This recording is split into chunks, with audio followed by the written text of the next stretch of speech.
हरे कृष्णा। आप सभी को षटतिला एकादशी की बहुत सारी शुभकामनाएं।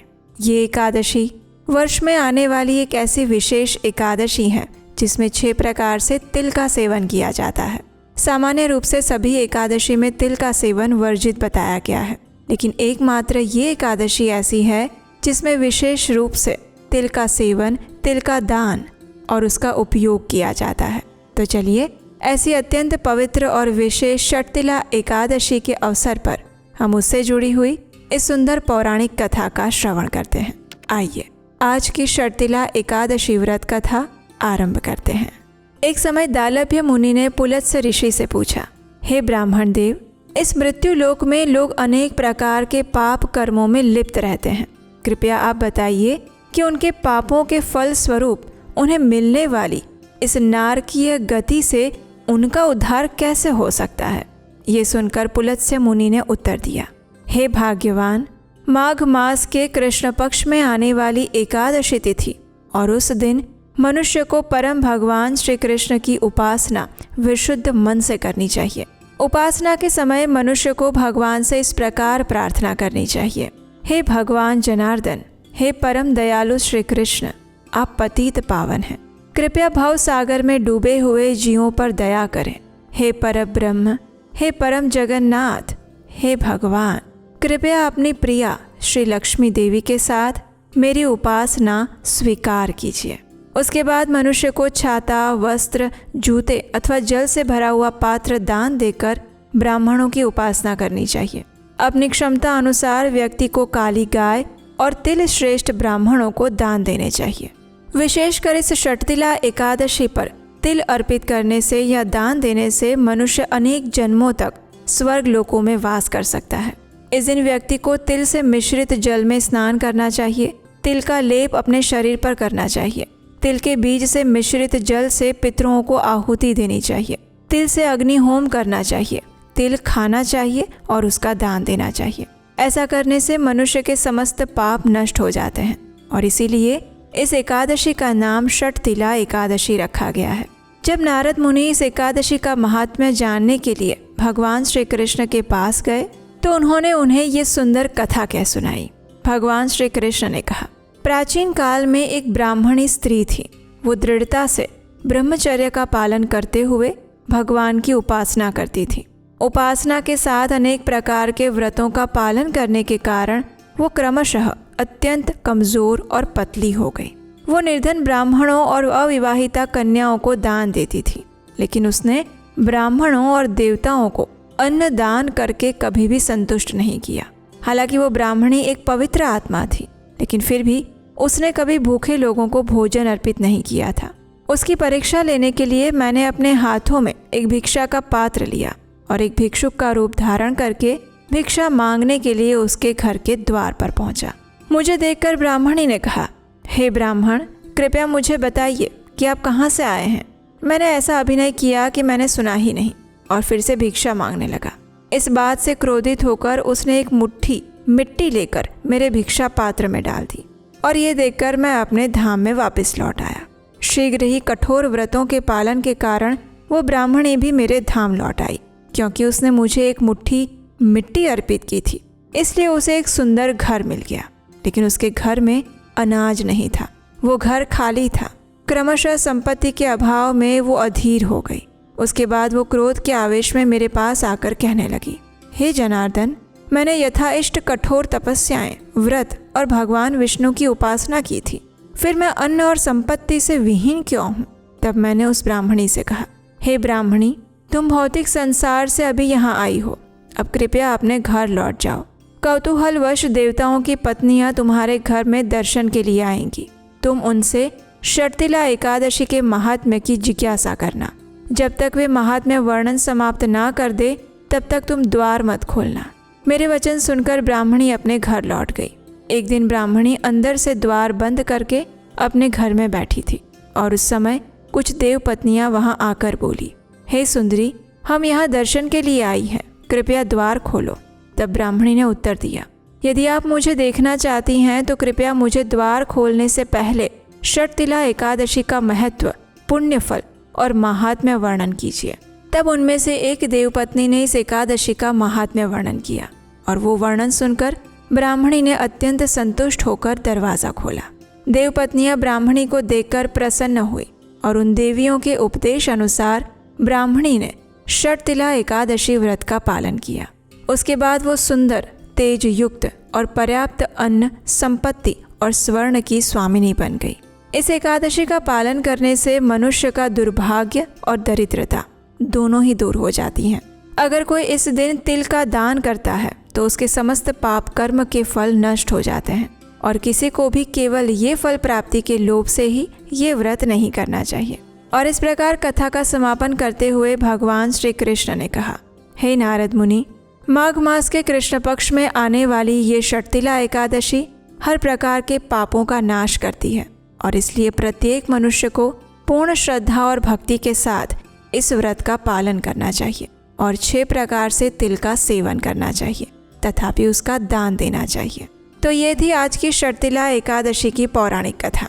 आइए अब हम षटतिला एकादशी के उपलक्ष्य में एक और सुंदर पौराणिक कथा का श्रवण करते हैं। और हाँ, अगर आप हमारे इस वैदिक ज्ञान के प्रचार कार्य की सराहना करते हैं और इस कार्य में अपना योगदान देना चाहते हैं तो स्क्रीन पर नंबर दिया गया है, वहाँ आप हमें आर्थिक रूप से अपनी सहायता भेजकर भी हमारा उत्साह बढ़ा सकते हैं। ऋषि वशिष्ठ ने कहा, हे राजन, माघ स्नान और उपवास आदि महान पुण्य करने वाले मनुष्य इस प्रकार दिव्य लोकों में जाते और आते रहते हैं। पुण्य ही सर्वत्र आने और जाने का कारण होता है। प्राचीन काल में विप्रवर पुष्कर भी यमलोक में गए थे और वहाँ बहुत से नारकीय जीवों को नरक से निकालकर फिर यहीं पर आकर पूर्ववत अपने घर में रहने लगे थे। त्रेता युग में जब भगवान श्री रामचंद्र जी राज्य करते थे तभी एक समय किसी ब्राह्मण का पुत्र मरकर यमलोक चला गया और फिर से वो जी उठा था। क्या ये बात तुमने सुनी हुई है? देवकी नंदन श्री कृष्ण ने भी अपने गुरु सांदीपनि के पुत्र को, जिसे बहुत दिन पहले ही ग्राह ने अपना ग्रास बना लिया था, उसे यमलोक से ले आकर गुरु को अर्पित किया था। इस प्रकार और भी कई मनुष्य यमलोक से लौटकर आए हुए हैं और इस विषय में कोई संदेह नहीं करना चाहिए। अब बताइए, अब और क्या सुनना चाहते हैं? तब राजा दिलीप ने कहा, हे मुने, पुष्कर नामक श्रेष्ठ ब्राह्मण कहाँ के रहने वाले थे? वे कैसे यमलोक में आए और किस प्रकार उन्होंने नरक से पापियों का उद्धार किया था? ये सुनकर वशिष्ठ ऋषि कहते हैं, राजन, मैं महात्मा पुष्कर के चरित्र का वर्णन सुनाता हूँ। ये सभी पापों का नाश करने वाला है। आप सावधान होकर उसे सुनिए। बुद्धिमान पुष्कर नंदी ग्राम के निवासी थे। वे सदा अपने धर्म के अनुष्ठान में लगे रहने वाले और सब प्राणियों के हितैषी थे। सदैव माघ स्नान और स्वाध्याय में तत्पर रहते और समय पर अनन्य भाव से भगवान श्री विष्णु की आराधना किया करते। महायोगी पुष्कर अपने कुटुंब के साथ रहते और नित्य प्रतिदिन अग्निहोत्र करते थे। हे राजन, वे अप्रमेय हरे, विष्णु, कृष्ण, दामोदर, अच्युत, गोविंद, अनंत, देवेश्वर इत्यादि रूप से केवल भगवान नामों का कीर्तन करते। देवताओं का आराधन छोड़कर और किसी काम में उन ब्राह्मण देवता का मन स्वप्न में भी नहीं लगता था। एक दिवस सूर्यनंदन यमराज ने अपने भयंकर दूतों को आज्ञा दी, जाओ, नंदीग्राम निवासी पुष्कर नामक ब्राह्मण को यहाँ पकड़ कर ले आओ। यह आदेश सुनकर और यमराज के बताए हुए पुष्कर को न पहचान कर वे इन महात्मा पुष्कर को ही यमलोक में पकड़ कर ले गए। अब ब्राह्मण पुष्कर को आते देख यमराज मन ही मन भयभीत हो गए और आसन से उठकर खड़े हो गए। फिर उन्होंने मुनि को आसन पर बिठाया और अपने दूतों को फटकारा, अरे तुम लोगों ने ये क्या किया? मैंने तो दूसरे पुष्कर को लाने के लिए कहा था। तुम लोगों के कितने पापपूर्ण विचार हैं। भला इन सब धर्मों के ज्ञाता, विशेषतः भगवान विष्णु के भक्त, सदैव माघ स्नान करने वाले और उपवास परायण महात्मा पुरुष को यहाँ मेरे समीप क्यों लाए हो? दूतों को इस प्रकार डांट बताकर प्रेतराज यम ने पुष्कर से कहा, हे ब्रह्मन, आपके पुत्र और स्त्री आदि सब बांधव बहुत व्याकुल होकर रो रहे हैं, इसलिए आप भी अभी जाइए। तब पुष्कर ने यमराज जी से कहा, हे भगवान, जहाँ पापी पुरुष यातनामय शरीर धारण करके कष्ट भोगते हैं, उन सब नरकों को मैं देखना चाहता हूँ। उनकी ऐसी बात सुनकर सूर्य कुमार यम ने पुष्कर को सैकड़ों और हजारों नरक दिखाए। पुष्कर ने देखा पापी जीव नरकों में पड़कर बड़ा कष्ट भोगते हैं। कोई शूली पर चढ़ा हुआ है, किसी को व्याघ्र खा रहा है जिससे वे अत्यंत दुखी हैं।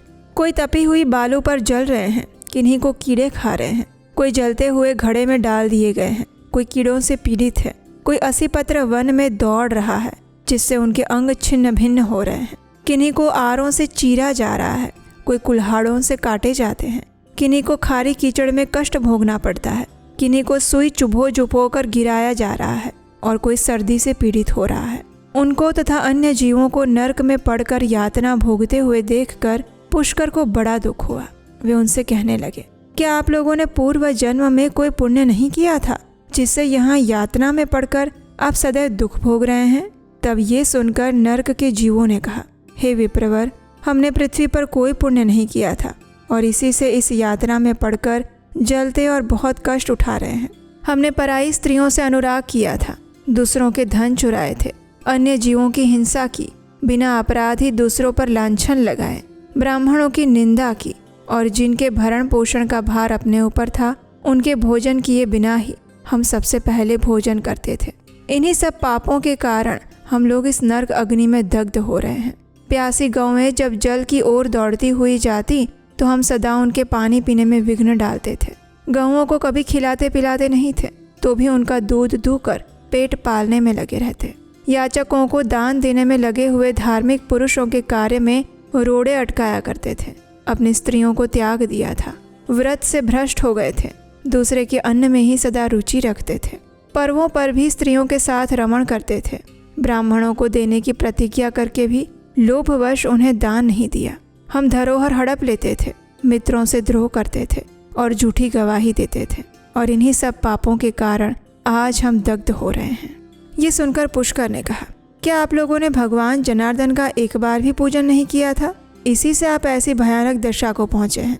जिन्होंने समस्त लोकों के स्वामी भगवान पुरुषोत्तम का पूजन किया है उन मनुष्यों का मोक्ष तक हो सकता है, फिर पाप क्षय की तो बात ही क्या करना। प्रायः आप लोगों ने श्री पुरुषोत्तम के चरणों में मस्तक नहीं झुकाया होगा, इसी से आपको इस अत्यंत भयंकर नरक की प्राप्ति हुई है।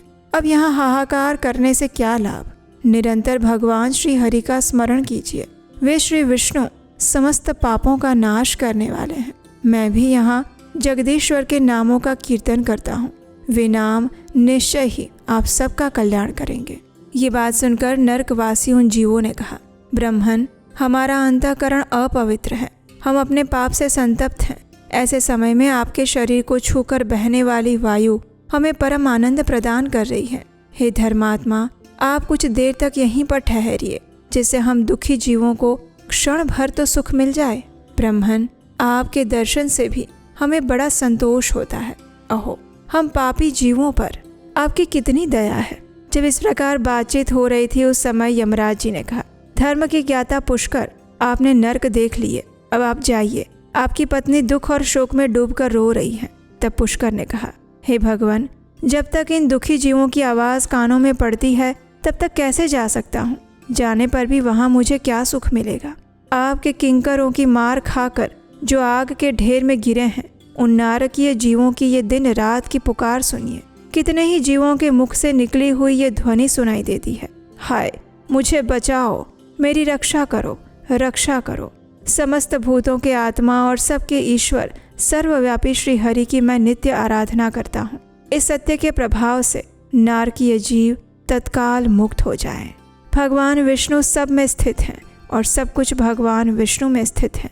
इस सत्य से नारकीय जीवों का तुरंत क्लेश समाप्त हो जाए। हे कृष्ण, हे अच्युत, हे जगन्नाथ, हे हरे, हे विष्णु, हे जनार्दन, यहाँ नरक के भीतर यातना में पड़े हुए इन सभी जीवों की रक्षा कीजिए।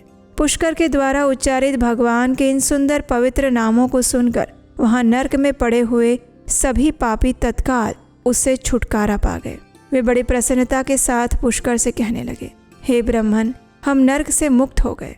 इससे संसार में आपकी अनुपम कीर्ति का विस्तार हो। यमराज जी को भी ये घटना देखकर बड़ा विस्मय हुआ। वे पुष्कर के पास जाकर प्रसन्नचित्त होकर वरदान के द्वारा उन्हें संतुष्ट करने लगे। उन्होंने कहा, धर्मात्मन, आप पृथ्वी पर जाकर सदैव वहीं रहो। आपको और आपके सुहृदयों को मुझसे कभी भय नहीं होगा। जो मनुष्य आपके महात्म्य का प्रतिदिन स्मरण करेगा, उसे मेरी कृपा से अपमृत्यु का भय भी नहीं होगा। इस प्रकार यमराज के कहने पर पुष्कर पृथ्वी पर वापस लौट आए और यहाँ पूर्ववत स्वस्थ होकर भगवान मधुसूदन की पूजा करते हुए रहने लगे। कथा का समापन करते हुए ऋषि वशिष्ठ ने कहा, हे राजन, मेरे द्वारा कहे हुए महात्मा पुष्कर के इस महात्म्य को जो कोई भी मनुष्य श्रवण करता है उसके सभी पापों का नाश हो जाता है।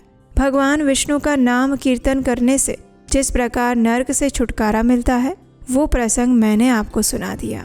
आदि पुरुष परमात्मा के नामों की थोड़ी सी भी स्मृति संचित पापों की राशि का तत्काल क्षय कर देती है और ये बात प्रत्यक्ष देखी गई है। फिर उन जनार्दन के नामों का भली भांति जानबूझकर नियम पूर्वक श्रद्धा पूर्वक कीर्तन करने पर उत्तम फल की प्राप्ति होगी ही होगी। इसके लिए तो कहना ही क्या। तो ये थी आज की माघ मास की कथा। आशा है आपको ये कथा अच्छी लगी होगी और अगर आपने पहली बार इस कथा को सुना है तो नीचे कमेंट बॉक्स में लिखकर हमें बताइए। और अगर आप इस कथा को अधिक से अधिक लोगों को शेयर करेंगे तो इस पवित्र माघ मास में इन कथा श्रवण का पुण्य फल उन्हें भी प्राप्त हो पाएगा।